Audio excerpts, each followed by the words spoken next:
अगर आप वियतनाम आए हुए हैं तो कैश अगर आपके पास है तो बहुत अच्छी बात है, कैश हर जगह एक्सेप्ट हो ही जाता है।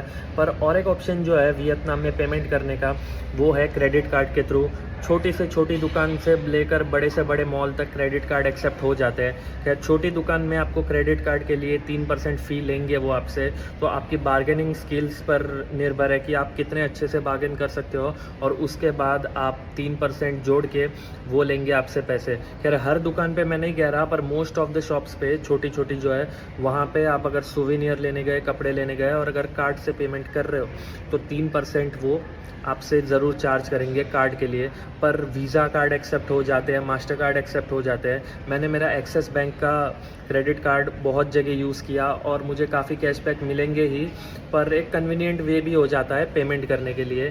तो वियतनाम अगर आप आए तो कार्ड से पेमेंट आप कर सकते हैं, कोई दिक्कत नहीं होगी।